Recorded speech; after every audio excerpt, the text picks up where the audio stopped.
Hello, everyone, and welcome back to the Nrgy Speaks Life podcast. I'm Coach Nrgy, the self mastery coach, speaker, court registered mediator, and author. This show is where you are able to gain valuable content on personal development and self improvement areas for those who want to achieve self mastery. This week, my guest today, we are talking about burnout and her personal experience of experiencing burnout while on the job.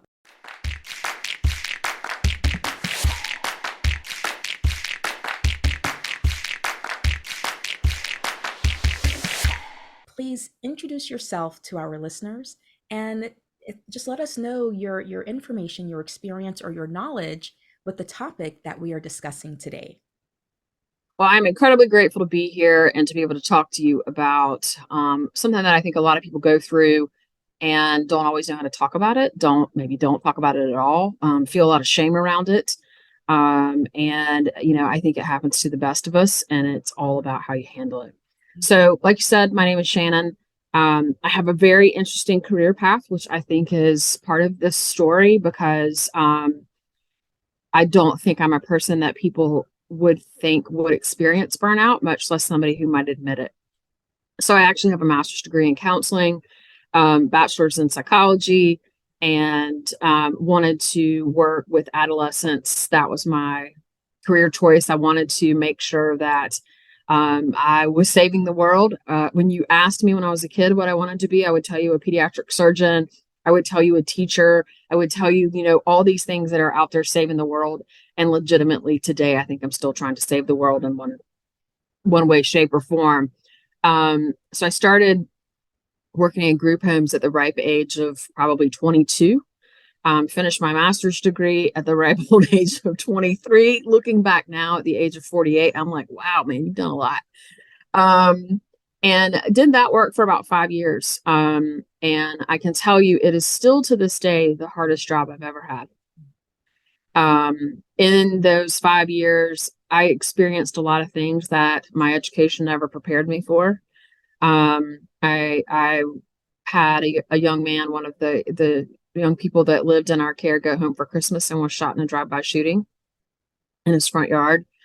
I then later had a young person that went through surgery, had a 38% curvature of the spine due to scoliosis, and had to get him through that, only to have him later shoot someone in a gang shooting and watch him get lost to violence in a different way.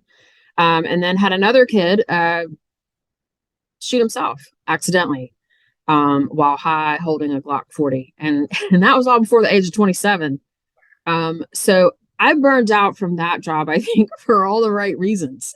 That was a lot. And working in a group home, for those that are still out there doing it, that system has largely dwindled across the country. That is the toughest work that anybody can do.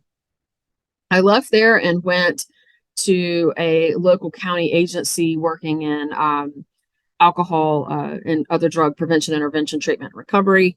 I ran a 2-county, 8-jurisdiction, 80-man alcohol enforcement unit that worked off some federal funding to address underage drinking from a proactive community-based standpoint. So a lot of strategic planning and community-based work, coalition building. Again, kind of high stress, but more of the exciting variety as opposed to dealing with what I dealt with in my previous life as a therapist. From that point, I actually moved to Washington, D.C. in 2005 for personal reasons, and ended up in around 2009 working for the Office of National Drug Control Policy in the first administration of the amazing Barack Obama, and spent 4 years working for the White House, and then wanted to come back home to North Carolina. So I dipped out of the federal government, went to a national think tank, with the concept that if I worked at their headquarters for a couple of years, I could then take the job anywhere I wanted to live. Eventually landed back in Raleigh, North Carolina in 2014, Charlotte, North Carolina in 2015, and now I'm back in the Raleigh area in Cary, North Carolina as of May a year ago. So needless to say, I've had a lot. And there's very much a winding career. And I've been thinking a lot lately about that winding career and how, you know, I have a wonderful mentor by the name of Jack Claypool who asked me many, many years ago, what's your 5-year plan? And I was like, I don't have one. And he was like, you got to have a 5-year plan. And I was like, do you? I don't know what I'm going to be doing in 5 years still. But I never thought I'd be doing the things I'm doing today. Today, I am the chief of staff for a major global company that if I said the name, you would know it. And I don't have their permission to say their name, so we'll just leave it at that. But my burnout occurred about 2 years ago, not due to the company itself, but sort of due to just some circumstances around what was going on. So I had this amazing opportunity to go work in a what's called a contract research organization in the pharmaceutical industry. So we were running clinical trials. Now, what you're going to say is, Shannon, you didn't know how to do that, and that would be absolutely correct. Nothing in my resume prior to that says that I should have had that job. But some good friends of mine owned the company and said, hey, we want you. Will you come work with us? And so I was like, yeah, sure. So went and worked with them and started out as their director of operations. And then the company was acquired by a private equity firm. And so they promoted me to be the chief operating officer. And so that meant different bosses, different stressors, just different pressure. And they told me pressure's it's going to be rough. I don't blame anybody. I don't blame anything on what happened, but I definitely know that I was done. Mm-hmm. I was done emotionally, mentally, spiritually. My staff was stressed out. COVID, we had gotten through COVID and survived COVID and sold the company in the midst of COVID. We were, slowly coming back to life in July of 2021. And I had had a long history of something called vasovagal syncope.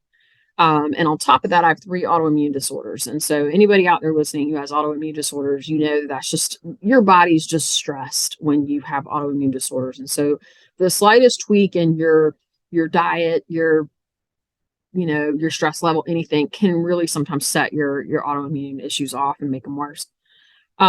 And so at about the age of 37, I tell this story with a little bit of a joke in that I was at the VFW with some friends in downtown Alexandria, Virginia. And that's the God's honest truth. I was. And I'm like, every good story starts at the VFW, I'm sure. And I, felt faint, and I think I'd had a beer and just some snacks while we were there. So it wasn't like I was dehydrated or intoxicated or anything like that. But I felt my heart kicking from the inside out while I was sitting there. And then I felt like, oh, I'm going to throw up. And then so I go run to the bathroom. And then I realized that I had felt this sensation before when I had broken my foot. I don't know if you've ever been around somebody that's broken a bone. They will all of a sudden throw up or faint or whatever. That's just a vasovagal response. It's just your body telling you to get on the floor. Okay. It's just, it's just a fight or flight situation. And I was like, I've got to get out of this bathroom because it's nothing but, metal and concrete is what it felt like. I was like, I don't want to hit my head by myself. So I got out of the bathroom, and luckily I was with a bunch of people, and one of them happened to be a nurse. And she looked at me and she said, something's wrong with her. And I literally face planted into my friend, Zach. And he knew I'd been having some issues. I'd had one of these vasovagal attacks several weeks prior, and then I'd had one when I broke my foot, which was like a year prior to that. And so, anyway, he gets me home and everything's fine. I have a neurologist and a cardiologist at the age of 37, and nobody's really knowing what's going on. But I put together that when my heart rate drops and I have a naturally low blood pressure, that the perfect storm causes a blip in the brain, a blip of blood, lack of blood flow to the brain. And that's why I have these fainting episodes. So fast forward 10 years, I'm at work. I am under a tremendous amount of stress.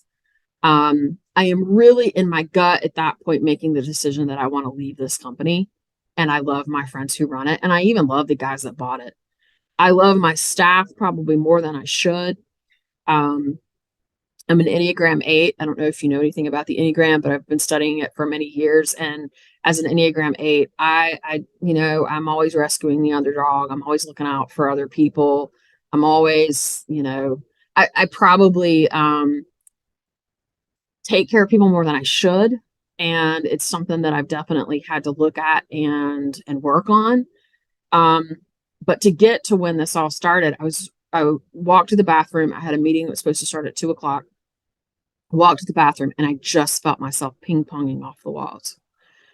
Like bing, bing, bing. And it was like weird. And so I go to the bathroom and I come back and I walk into the office and I told the folks that were there, I said, can y'all delay this meeting 15 minutes? I need to lay on the floor because I was like, I'm going to faint. And I learned at that point that if I just laid on the floor, my heart rate and everything would kind of level back out and I'd be okay.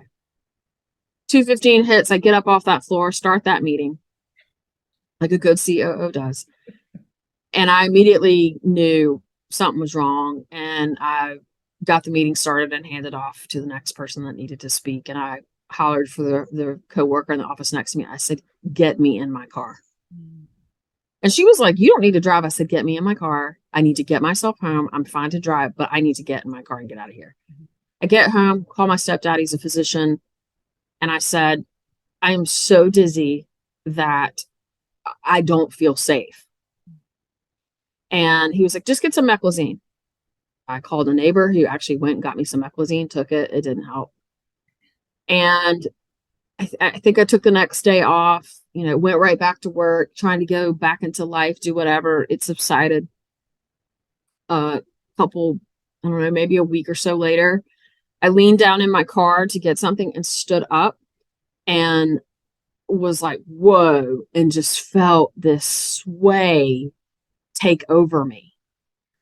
And got in the car to drive to work because, whatever, I'll be fine. And pulled over in the parking lot of a Walgreens and just began to dry heave. And was like, something is wrong. Yeah. Went back home, called into work, and I said, y'all, something's wrong. So I went to go see my ear, nose, and throat doctor, thinking that I had vertigo. So get into the office, they're testing me for vertigo, they're testing my hearing, they're looking at my eyes, they're looking at my ears, everything's fine. I'm passing all of those quote unquote tests. And I continue to feel like I am rocking, bobbing, and swaying, like I'm on a boat. So if you've ever been on a boat and you've been seasick, the deal is to look at the horizon. And what that does is it helps your brain focus on what is still so that your body can learn to adjust to the motion. What my body started to do was to think that I was still on a boat on land. So the eye-brain connection was failing me. I totally by fluke found an ENT through a friend of mine, went to this ear, nose, and throat doctor. I was probably 2 weeks into this. I was reading everything I could on the internet for vertigo. I was watching videos. I was doing these exercises at home. I was like trying to get my life back. I was not able to work. The brain fog was so bad that by the end of the day, I would find making full sentences really hard. And I felt like my body was betraying me. And it was shutting down and there was nothing I could do about it. Finally go to this ENT. I had written out this list of all the things that I had tried to do, all the things that I was taking, all this, all that. And the nurse is like asking me, and I said, ma'am, I can't answer your questions. I just don't have it in me to do it. Here's the list. And that was kind of how my life was. I'm a very on it, go-getter. I mean, go all the time, like probably a lot of your listeners are. And then you get stuck and your body just shuts you down. And that's what was happening to me, to the point where I couldn't have conversations. I was too jumbled, too exhausted. I was too tired of talking, thinking. Breathing was really all I was willing to do. He walks in the room, Dr. Jonathan Moss at Matthews Charlotte Ear, Eye, Nose, and Throat down in Matthews, North Carolina. If anybody ever ends up with something called Mal-Day Debarkment syndrome, or thinks you have it, he is the person to go see. I gave him his nurse that list, told her I couldn't answer her questions. He walks in the room. He is such a looker and he's a little bit cocky, just how I like my doctors. And he says to me, I know exactly what's wrong with you. And I was like, what? And he said, you have migraine induced vertigo. I said, I do not have vertigo. I am rocking, bobbing, and swaying. I am not spinning. He said, you have Maudé Bartman syndrome. So the difference between vertigo and Maudé Bartman syndrome is people with vertigo, there's a spinning feeling, and it's about the crystals in the ear. The crystals in the ear get out of place. Maudé Bartman is actually a neurological disorder where the eye and the brain lose a connection. And mine is brought on by silent migraine. So anybody that has migraines with headaches and aura and all of the things that are migraine related. Now, for your listeners, a lot of people think that migraines are just really bad headaches. That's not true. It is a myriad of symptoms starting from your hair all the way down to your toenails and out to your fingertips. It can be that headache. It can be nausea. It can be diarrhea. It can be exhaustion. It can be photosensitivity. It can be noise sensitivity. There's just a myriad of things that actually make up a migraine. But what a migraine is vascular constriction in the head. So the blood vessels in the head are being squeezed. With me having silent migraines, probably what is happening is I have that low heart rate, typically low blood pressure, and I've got something that's causing vascular constriction in my head. Then I'm under stress, and that's when the Maudé Bartman kicks in.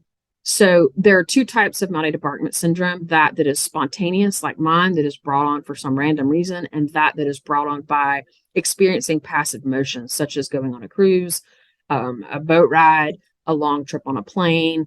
And so a lot of people that you'll talk to will say, well, I've never been on a cruise. I haven't gone on a plane in a long time. You can get Maudé Bartman without having any of that. And that's the spontaneous version. So this man tells me I have Maudé Bartman syndrome. And I'm like, I got Maudé what? I can hardly say it. And, mind you, my stepdad's a doctor. My mom's a nurse. I come from a family of medical professionals. I'm in the healthcare field myself. Nobody knows what this is. And Dr. Moss told me, you will have to study up on this. You'll never find another doctor that knows what it is.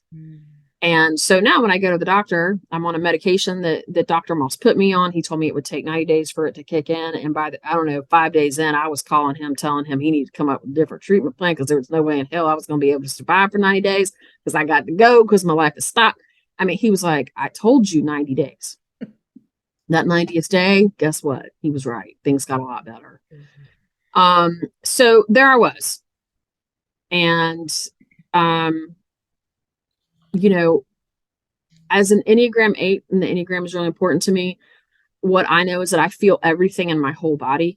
And if I don't stop when I reach a certain point of stress, my body will shut itself down, and there will be, and like, I don't get like a cold, I get a neurological disorder. I don't get, I don't get the flu, get a neurological disorder.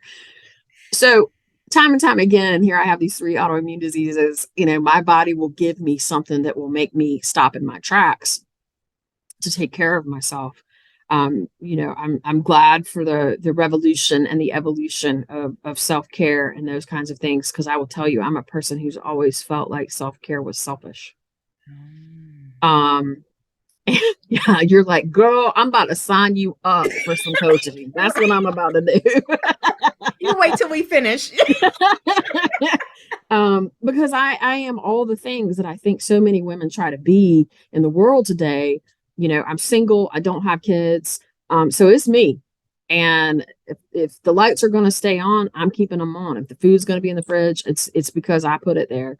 So, and I'm an exceller. I wouldn't say I'm a type A personality in the typical sense, because I know how to cut it off and do nothing. I can go from type A to Z real quick. And I think that comes from working in group homes and being a therapist. I've got the ability to turn it off. It's just when I'm in the thick of it, it's all consuming. So just to catch you up to where I am now, once I got on the medication, and started doing some things pretty conscientiously about my health. Unfortunately, that medication made me gain about 50 pounds, which is, really hard to face. I'm having to make some peace with that and try to figure out how to mitigate that. I have to take medicine to counteract that medicine. It causes really bad edema in the lower extremities. And so being on my feet, walking a lot, can sometimes either feel really good or really bad. It just depends on the day. And also, I'm very much affected by the barometric pressure. I can predict a storm like nobody's business. So a lot of people that have arthritis might say, "Oh, my joints will hurt." So for me, it's that I get dizzier. And so like the last couple of days, a rainstorm has been moving into North Carolina, and I can, have these moments where I catch myself. Every morning I wake up with how bad of a day is it going to be, and to be perfectly honest, most days are really good. Again, Dr. Moss saved my life. I also think it's my attitude about it. And I think that's probably the greatest message that I could send to other people. We're all going to face things. We're all going to have challenges. And what's really important is how we react to them. And I don't want to say this to sound like a Debbie Downer, but, life is a series of disappointments, and it's all how you manage them. And while I think there's this push to always be optimistic and see the glass half full, there's also, in my world, a push to see reality. What am I really facing right now? Because I am a person who is always go, go, go, go, go. And so if I don't force that stop of what's reality versus what am I just kind of making up that I need to worry about, I'm going to experience things like burnout. And the other thing that is challenging for me is I definitely know my cognitive function has changed. I need a lot more sleep. I sleep about 8 to 10 hours a night. I usually go to bed around 8:30, wake up at 4:30. Yes. People even say, "Well, can't you stay up and watch so and so show because you want to see it?" I'm like, "Nope, that's what the DVR thing function is for on Hulu. Nope, don't care. I have JOMO, not FOMO. The joy of missing out is my life." And every weekend, my goal every weekend is to talk to nobody because I need so much time to shut my brain down. When I get to work at 8 o'clock on Monday morning, I am go, go, go, go, go. I worry about everything so that my boss doesn't. As a chief of staff, you're always trying to real-time process confirm that things are being handled, that every detail is being managed. Nothing's falling through the cracks. He has what he needs. Our other senior leaders have what they need. And so at the end of the day, I'm completely depleted. Mm-hmm. And I know it's because my brain has to work harder than it used to just to keep me steady. And coming to terms with that has been gross for me. I mean, I don't know how else to put it. It is a gross feeling to know that my cognition is different. But I also don't know that I have to be, it's okay for me to not be 100% all the time. And that's been the hard lesson to learn. So yeah, I experienced burnout and got a neurological disorder that for most of the time is manageable. I would say 10% of the time it's rough. And I definitely know that I pay for it in my brain just being slower sometimes. And on days when I'm really fatigued, I can experience that difficulty with finding the right word, with finishing a sentence, garbled speech. I can be in the thick of something and then absolutely lose where I am. Mm-hmm. And it's not like that typical thing that I used to experience before all this, where you walk into the kitchen and you can't remember why you walked in there. It's not that. It is literally gone. It's gone. And that is super frustrating. And then like 3 days later, I'll be like, oh, I didn't actually do that. I totally was going down that road and dropped the ball. Yeah. So the other thing I've had to do is totally own when I screw something up or when I don't get it done because I just cognitively lost it. Yeah. Um, so I wear a sunflower on my badge at work. So we have these security badges, and I wear a sunflower on mine, which is the symbol for hidden diseases, disabilities, and disorders.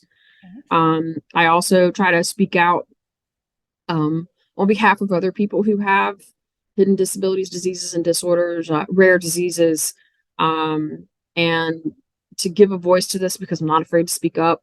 And I did actually have a podcast a while back where I started it for one reason, but really did have the opportunity and a platform to talk about having a neurological disorder that I look normal and I look fine. And before we started the podcast, you were talking about, you're almost 50. Yeah, I'm almost 50 and I look really good.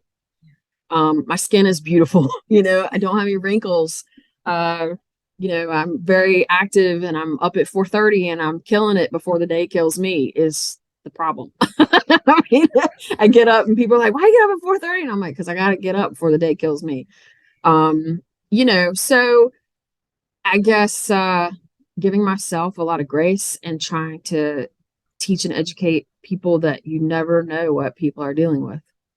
Because if you met me on the street, if we met anywhere at any time, you would never know that I might be dizzy.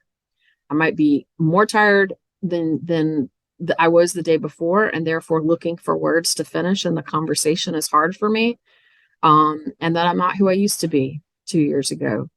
And but I'm still pretty darn good. Yeah, that's right. Gosh, what a story. What an experience or experiences that you have gone through just at the age of 48 so Yep. far. And the fact that you're here, you're speaking about it, you're speaking out on it for other people who may not realize, hey, I've experienced some of those things and didn't know to, tie it to, hey, I may need to look into this. I may need to actually contact a doctor or a professional to Mhm. help me see if there's something that can be diagnosed. Because a lot of times we just as people, we kind of get used to saying, oh, it'll pass, or oh, Mhm. I'll get over it, or it's not that serious, give me a couple of days, I'll get over it, I'll be back to my normal self. Yep. And I've learned quite a bit from you already with everything that you've shared.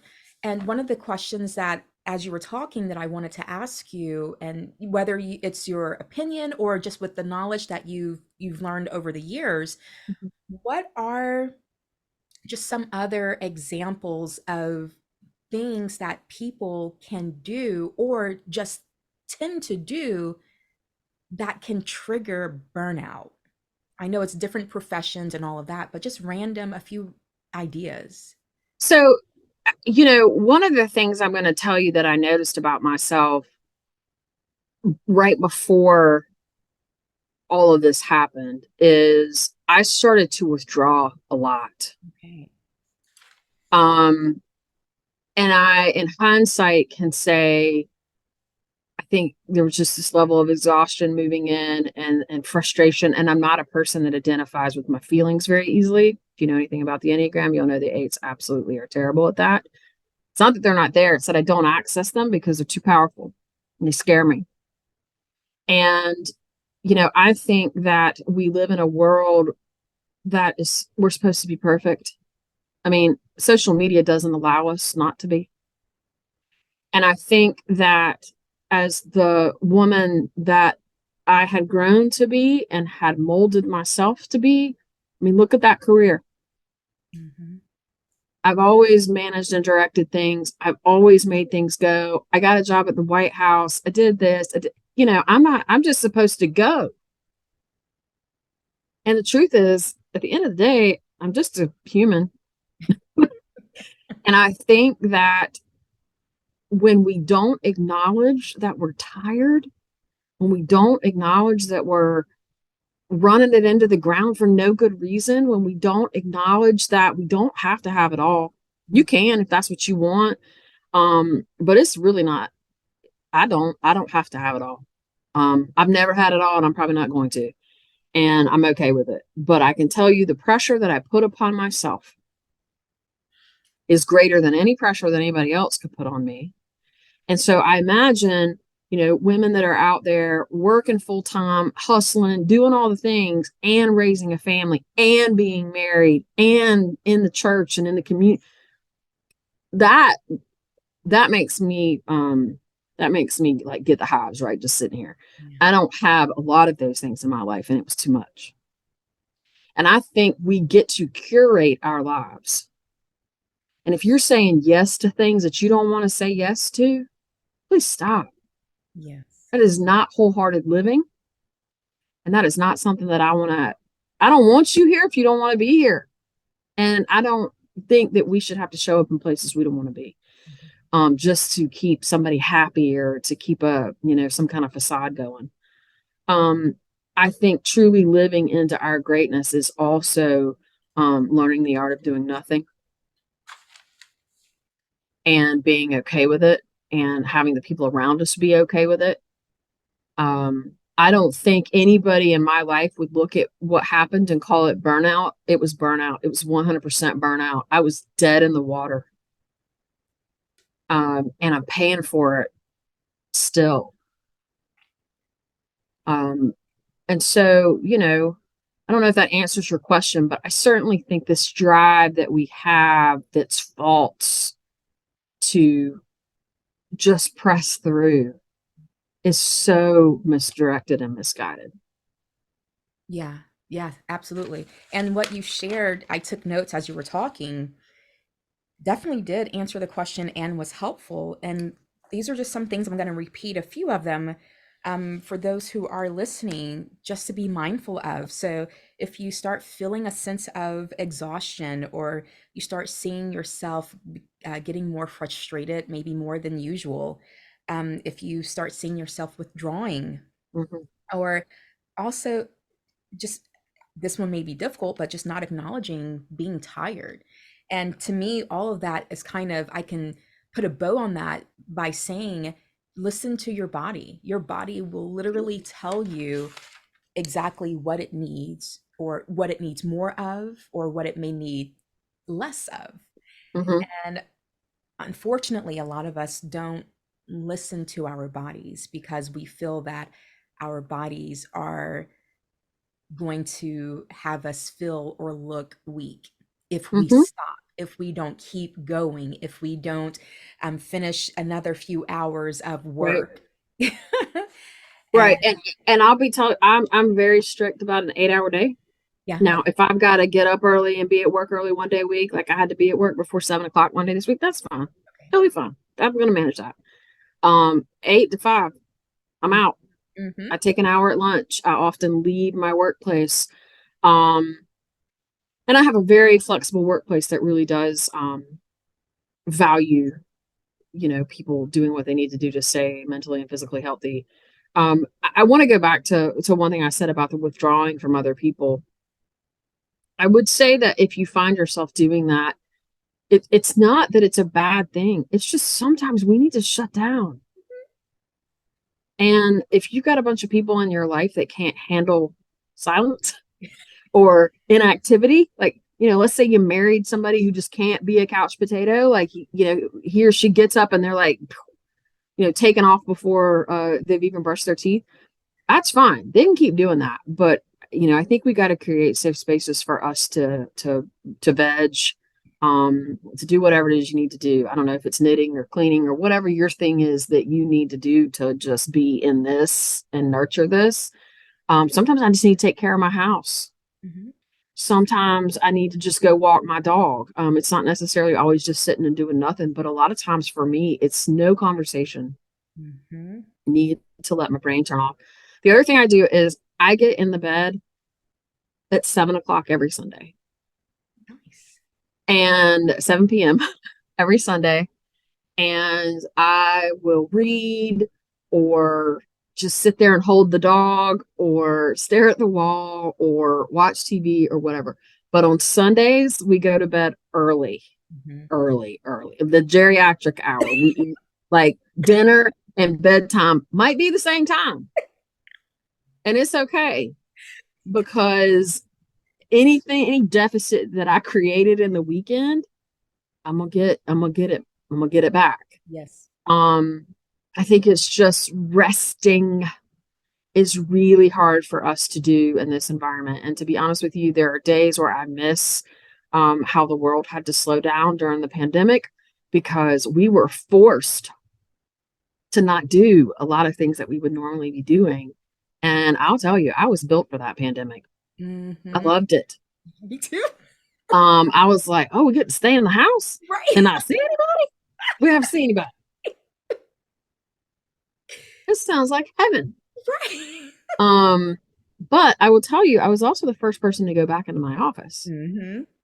And that tells you where my mindset is. Again, not having kids, not having a spouse, work is my life. Mm.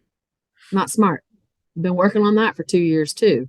That life has to be much more than just your job. And part of the reason that I left Charlotte and moved back here to the Raleigh area is because my brothers and my bestie are here. And my life could not be about a job. Mm-hmm. Um, and so balance and getting all that worked out, I'm still a work in progress on that for sure. Yeah. Yeah. I'm one of those people who I also love silence. Mm, And it's my favorite. yes. And it's so interesting because now I'm aware of it. After kind of going through my own personal development journey and coaching and all of that, I realize that now that I'm aware of my silence, when I'm around other people, they can't be silent. And I'm like, it's okay if we don't just have small talk. It's okay if we're not filling the space with just Mm-hmm. words and noise. Mm-hmm. It's okay if we just sit here side by side and not say anything. I was having lunch with a coworker the other day, and we're both introverts. Yes. And she was like, "Did you bring your lunch today?" And I said, "Yeah." And she was like, "Well, I'm going to run out to the food truck. We have food trucks at work." And she said, "I'll meet you in the cafeteria." So there's like 8 or 10 tables in our cafeteria. So I sit down at a table by myself. And of course, everybody's like, "Hey, Shannon, you can come sit with us." And I was like, "No, I'm going to eat with Mahalia." So we're sitting there and we're like, I don't know, 7 or 8 minutes into eating. Nobody has said a word. And I said to her, I said, "Are we two introverts having lunch together or what?"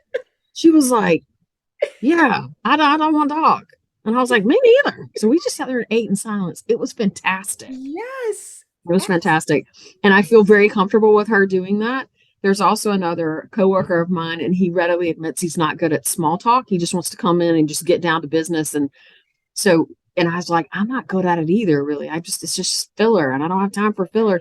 And he's like, so when we are in meetings, it's just me and him, we always like force each other to have some kind of conversation about the other person.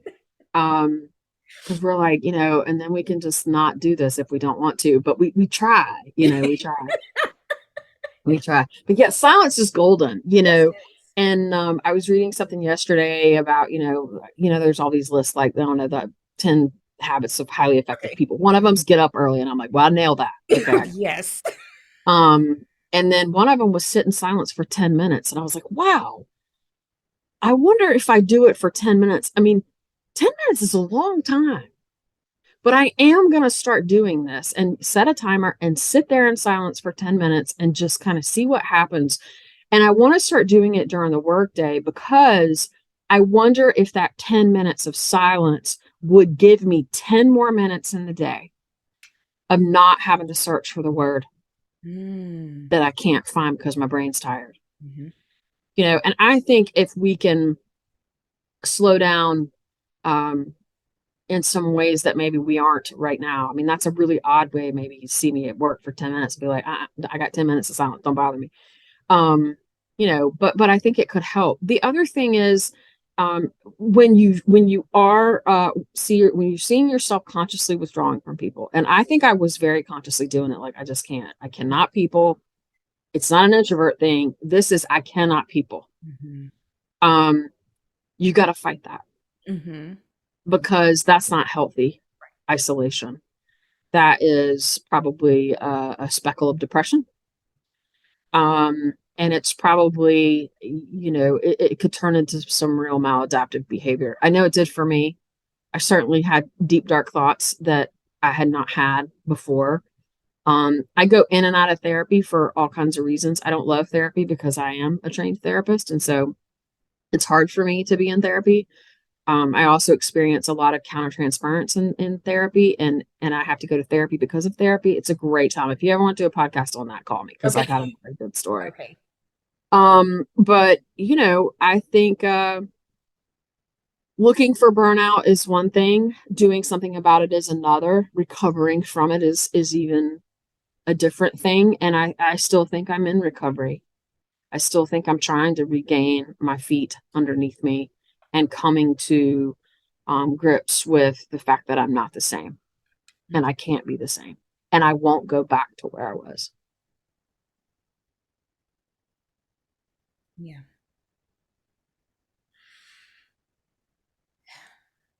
That's that awareness piece. One of the It's things hard. that is important is being aware of just simply who and what is, who you are and what is going on in this present moment, in this present phase of your life. Hmm. I mean, that's what I was saying earlier about just staying with reality and not with all the things that are running around in your head Mhm. that you could be conjuring up for all sorts of reasons. Mhm. My overprotective nature, that's something I do to me. It's not anything anybody else does to me. Mhm. Mhm. I create all that myself. So really unlearning that Yeah. is something I've had to do. Yeah. Yeah. Unlearning a lot of the habits that we've learned, a lot of people in other, with other things that they may be dealing with or experiencing, that's just one of the common things or one of the common practices that almost all human beings are having to do at some point in their lives. Because even if we talk about something totally different, such as maybe a person who as a child was around parents who yelled a lot, and so Mhm. now they have picked that up over years, and now whenever they're dealing with the situation or feeling certain emotions, their first thing to do is to yell, raise their voice, get really agitated. And it's simply a process of, if they want to improve on that or get rid of that, they have to unlearn those habits that they picked up. So Yep. unlearning certain things, I think, and I don't like to speak in absolutes, but if not all of us, most of us, we have to do that at some Yeah. point in our lives, anytime that we want to continue to just be the best version of ourselves that we can be in that moment. Yep. Yep. Yeah. Oh man.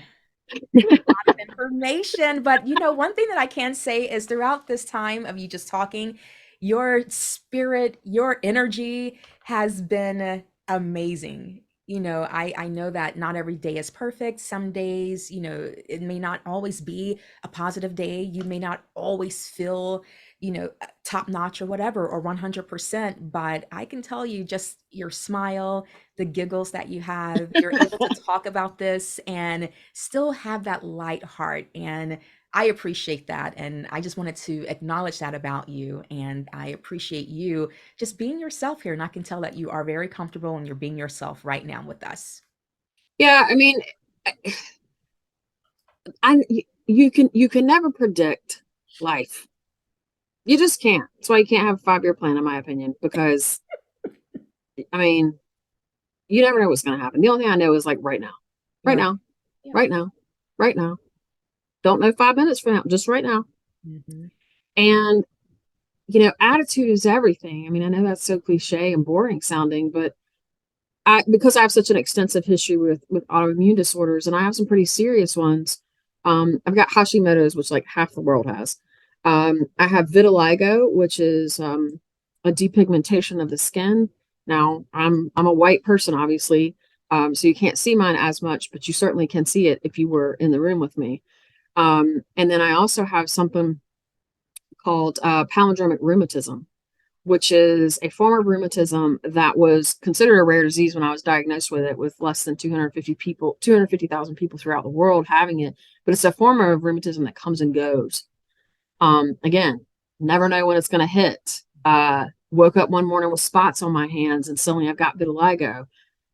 Fainted at the VFW and suddenly I have vasovagal syncope. I mean, you I see a lot of people in the autoimmune world that are really letting these diseases run their lives. Mm-hmm. And I understand that they cause fatigue, and I understand that they cause inflammation, and I understand they make you feel like hell on wheels. It's I'm probably not the most sympathetic person when it comes to dealing with this kind of stuff, because I'm going to tell you life is what you make it. Yep. And we sometimes just have to adjust, adapt, and overcome to our circumstances. And, I can choose to get bogged down in all of this, or I can just be like, I'm going to get up at 4:30 and try to kill the day before it kills me. And that's how I see it. And I will tell you, I do have hard days, and I do have days where I'm kind of depressed, and I do have days where I'll have a day at work where I'm like, man, I just was not functional today. Mm-hmm. And I would say those are the worst days for me. But I don't know. I don't know. I'm alive, and I don't have cancer, and I have all my body parts, and there's just too much to be grateful for despite all of this. Um, and I guess I just try to see it that way. I'm also a person who trusts science and trusts doctors, and I know a lot of people don't, and I can understand that, but I'm grateful to have found the doctors that help me, and I'm grateful for the medication that allows me to not be as dizzy every day. Um, and so I think just living in a space, and there's a lot of people that live in a space of gratitude. Like, I am not the person who's that like touchy feely, Mm-hmm. but I'm living in gratitude that it could be a lot worse. And that, I did have the means to get the resources I needed to figure all of this out, and just, I don't know, the gusto and the grit to keep going. Um, yeah, I'm not going to be defeated by it. I don't have a choice. I mean, there's, you know, some people say, if you don't have a choice, you'll just figure it out and you'll get up and go. I don't know what the cool saying is. That's probably on somebody's wooden sign in their house. But when you don't have a choice, you just figure it out. And there's so many people out there who have just figured it out when life has smacked them in the face. And that's what I had to do. Yeah, definitely. And I'm glad that you mentioned the term resources. That's one of the notes that I took. I wanted to ask you, Mhm. for anyone who they're not sure that they're going through burnout, it could be an early onset type of level, or it can be, something that's multi-layered, and they just don't know where to start. What are some resources, if you know of any, that can be good places for people who just need to kind of learn more about it, and to learn what are some things that they can try to do? Do you know of any resources? Yeah. So here's the thing. Everybody needs to be getting an annual physical. Okay. Yep. If you have health insurance, these are free. If you don't have health insurance or are underinsured, please check with your local county health department. Get a baseline of your bodily functions. Get the annual blood test.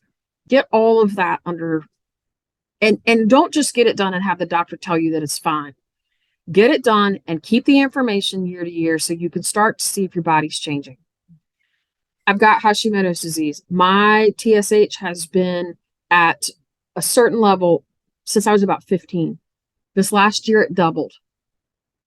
Your thyroid and your thyroid hormone is the thermostat of your body. I'm obviously going into perimenopause. I'm aging, and I've been under stress, and I'm taking a medication that has caused me to gain 50 pounds. Why would my thyroid not get thrown off? For the first time in all these years, and I've had Hashimoto since I was 7 years old. So 31 years I've had this, 41 years I've had this disorder. I needed an adjustment in my medication. Mm-hmm. The other thing is sleep. For God's sake, get sleep. I don't care what's exciting or what's happening. Learn to FOMO. Okay. Learn to love missing out. Or JOMO. Learn JOMO. Learn the joy of missing out. Yes, yes. The other thing is there's so many people out there that have all kinds of feelings about therapy.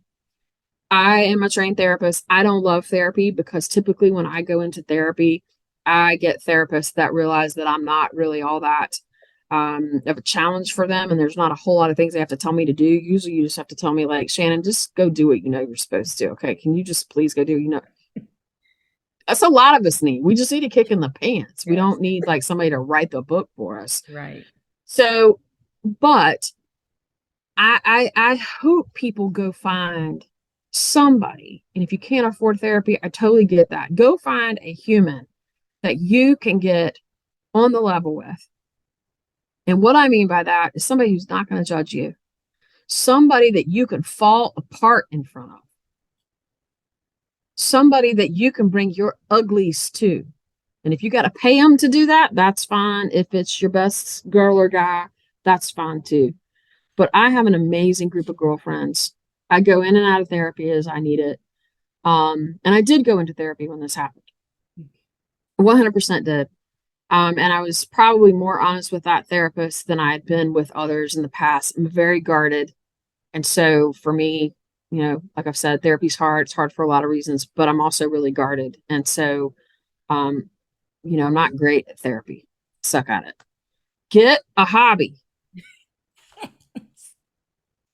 Because here's the thing, the gauge for me is that when I am withdrawing from life, something's up. Mm-hmm. Something's up. Mm-hmm. So I love plants. In front of me, there's a million plants. Behind me, I always have fresh flowers in the house. This is a Lego flower that I actually built. Oh, wow. It's made of Legos. I have flower paintings. Get something in life that brings you joy that is just about you, Mm-hmm. whatever that is. And I'm a big podcast listener, but I wish I could remember this podcast that I found that was it was like the 7 signs of burnout. And I went through that and it was absolutely everything that I had experienced. Um, I really should find that and send it to you. But it was not sleeping. Your diet has changed. I'm not a stress eater. You're trying to self-medicate, so you're consuming maybe more alcohol or other drugs than you would be. All of these maladaptive things that you're like, duh, Shannon, those are all things and I'm like, no, put them all together. Put them all together. And for me, it was the withdrawal. It was noticing that I don't want to talk to anybody. And I don't want to be bothered. It was really more, don't bother me. But I would definitely say get a support system, get a hobby, get some sleep, and get some control back in your life if it has spun out. Mm-hmm. For me, it was, there was some boundary setting I had to do with family. Certainly some boundary setting I had to do with the job. Not that I was overworking myself, but I probably had more emotional investment in that job than I should have. And again, job being life. No, job is just what pays for your life. Mm-hmm. Absolutely. Thank you for that list. I'm going to run back through them really quick for those who are listening. And I agree with all of them. So get an annual physical. And as you're getting those annual physicals, keep the records. So therefore, you have a visual and you have proof, so to speak, of exactly Mhm. what has changed over time. Yep. And that will help you be able to see what's going on with your actual body. Secondly, get sleep. Yes, so many of us are trying to run off of 2 hours and 4 hours of sleep and still thinking Mm-mm. they can take on a day. No, I am a fan of sleep. I used to not be. Years ago, I was what could be considered part of the Team No Sleep Club because I felt like, oh no, I have to grind. I have to get this done. Because I was in school, I was working, I was going through a divorce, I was a full-time parent, and it was just like, no, sleep can wait. And I Mm-mm. No, it experienced can't. it cannot. And I learned that the hard way. And so that was when I experienced my own version or my own burnout. And my body physically fell to the floor because I ran it. Done. I was done. And Done. when I woke up, I was like, what happened? I was out of it. And that Mm-hmm. moment let me know, okay, I have to start taking care of myself. Yep. When I'm tired, if my body says I need to sleep, I need to get some sleep. I can't continue to work as if I'm a machine. And from that point on, I started incorporating a little bit more sleep overnight. It took me a while to get to where I am now, which And the is thing is, you are not a machine. We yeah, are not machines. No. We are humans. Yes. Yes. Absolutely. And so now I'm to the point to where I get into bed by 9 and I shut down by 8. I have a clean and clear shutdown time from work. Anything work related, I'm done by 8 o'clock. 9 o'clock, I'm in the bed, and then I just start winding down, and then eventually I doze off whenever I do doze off. So I have my hard closing time or hard turn off time as well. But sleep is so important, and I think that too many of us we we um, we take it for granted. We don't think that it's important. But the other thing, getting a support system, whether it be a friend, a group of friends, therapist, a coach. There are a lot of people, like you were saying, a lot of people actually don't enjoy or want to go see a therapist for whatever the reasons are. A lot of it is a stigma. Mhm. But that's why I like to say just go to a coach, because there's no stigma around a coach as it is with therapists. And neither, both will help you in some form or fashion. And so if you're afraid of therapy, well, don't just stop seeking help. At least try a coach or a group of friends, someone that you can be vulnerable with, you can be fully open and transparent with in order to be able to just get it all out. I mean, And find somebody who will hear your uglies and not judge them. there you go, and not be judged. Yeah. Absolutely. And then a hobby. Yes, definitely find something that is for you. It doesn't have to be something you have to share with your Mm-mm. family, not sharing with your kids, not sharing with anyone else. It's okay for you to have something that is special and only for you. Love that list. Love that list. Thank you so much for sharing those resources. And I think this is a perfect time for us to segue into what I call my fun segment. So, All this is right. where I am going to ask you one, two, or three different questions about you. I'm Nothing ready. involving the topic that we discussed today. And I just want you to have fun with it. They're going to be out of the box questions and, be let's just see if we can learn a little bit about you. So, All one of right, the let's first go. questions is, what could be one fun fact, either about yourself or about something random that you just happen to know? One fun fact. Oh my gosh. Fun fact randomly that about me is that I am related to Miss Universe 1980, Sean Weatherly. She is a cousin of mine, and my name is Shannon Weatherly. And one time when I worked at the group home 4 million years ago, I was around about 23 years old. I went to take a kid to the eye doctor and signed in my name. And then when I got into the exam room with the kid, the doctor said, "Oh, you're the beauty queen." And I was like, "No, she's blonde and 40 or something."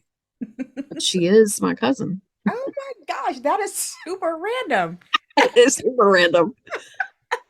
Awesome, awesome. Okay, question number two. Let's keep it going. What is your biggest pet peeve? Oh my God. People who ask questions you can Google. Give me an example. Give me.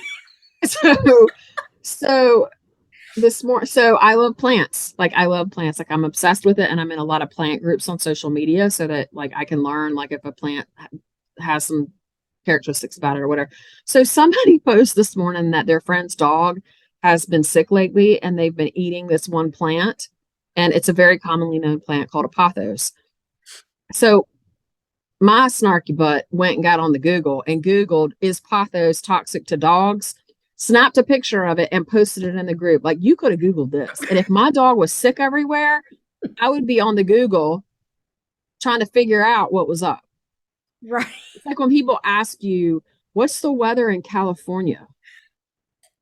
Just Google it. My God, why are we talking about that? Silence, people. Get some silence Yes. in your life. Just go to the Google. Yes, and that's one of the common questions involving small talk. I absolutely cannot stand, "Hey, what's the weather like?" Uh-uh. Really? Like Mm-mm. that's a classic small talk question.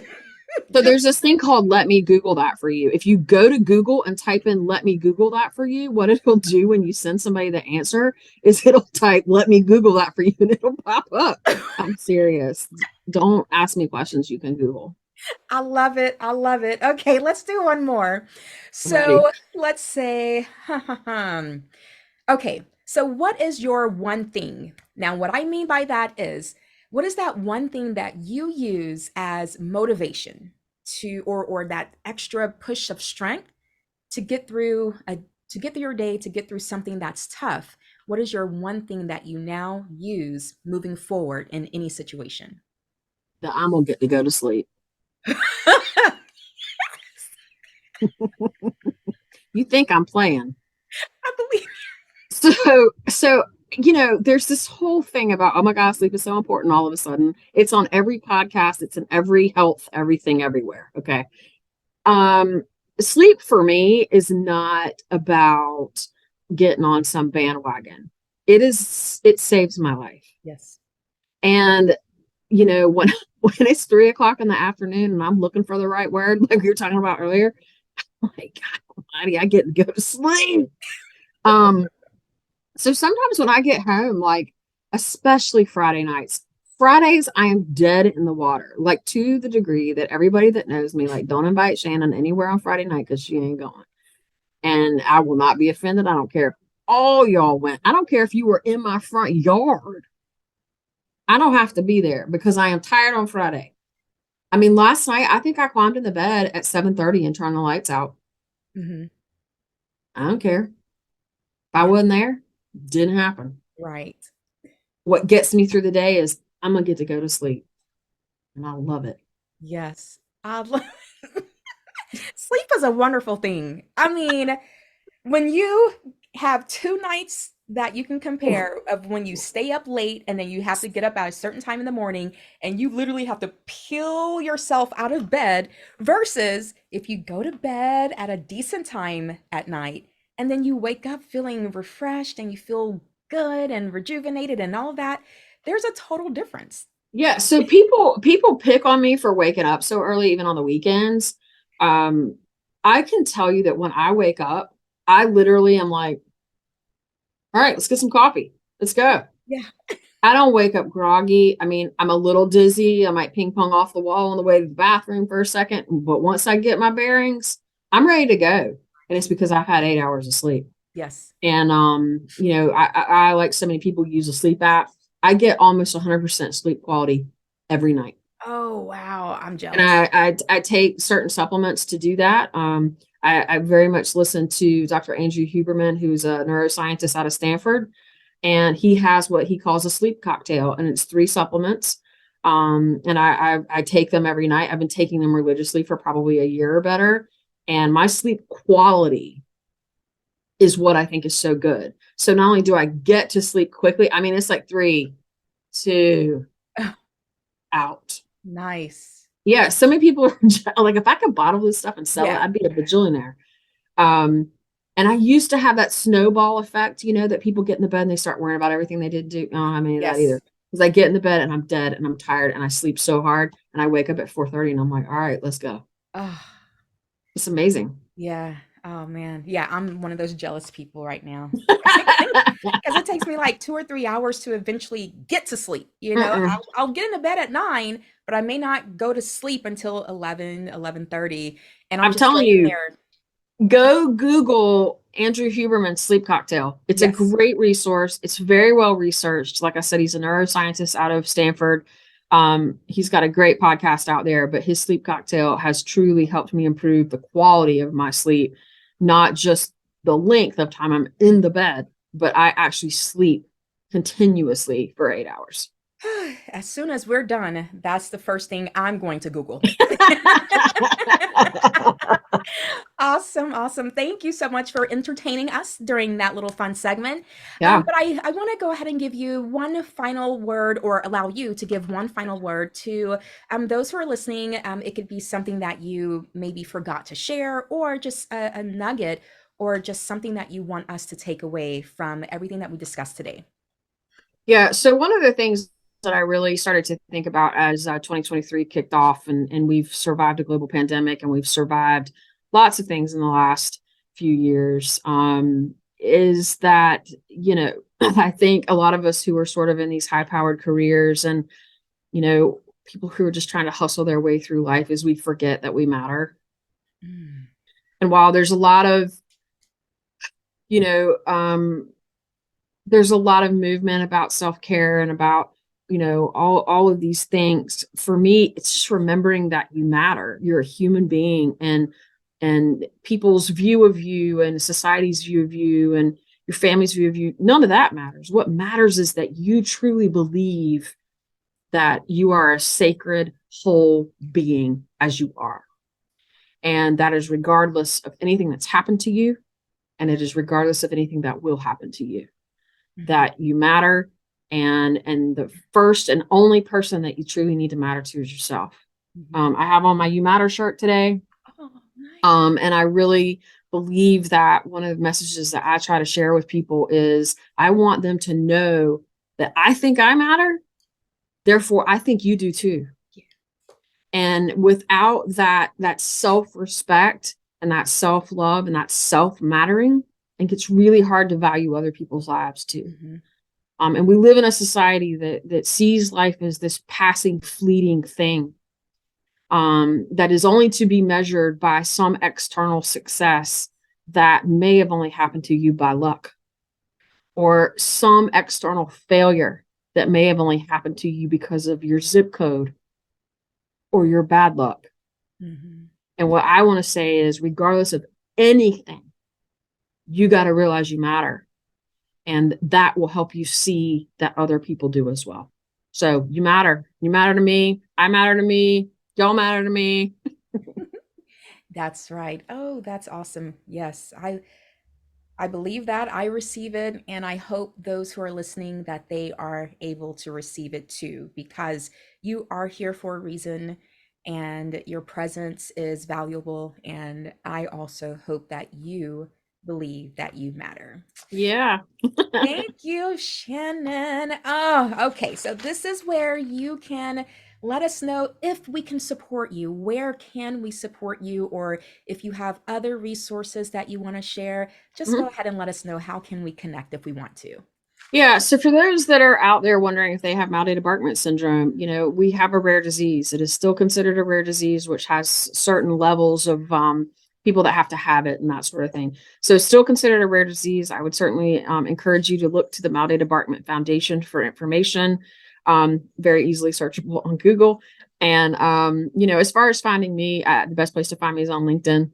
My name is Shannon Weatherly. And I'm happy to touch base, to tell the story there. It's where a lot of folks have reached out to me to do other podcasts on burnout, Malte Barkman syndrome, and other things that I really care about, which is making sure that people with unseen disabilities, disorders, and diseases don't feel alone, and that there's a place for them in this world, and that they don't have to hide from it.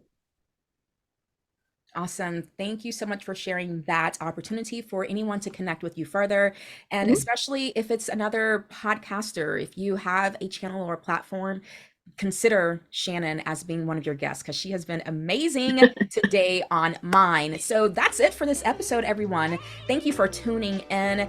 This is a lot of good information, and it covers a lot of things across the spectrum. So be sure to share this out. Someone can take advantage of the information that was discussed here. This can be a benefit and a blessing to someone else.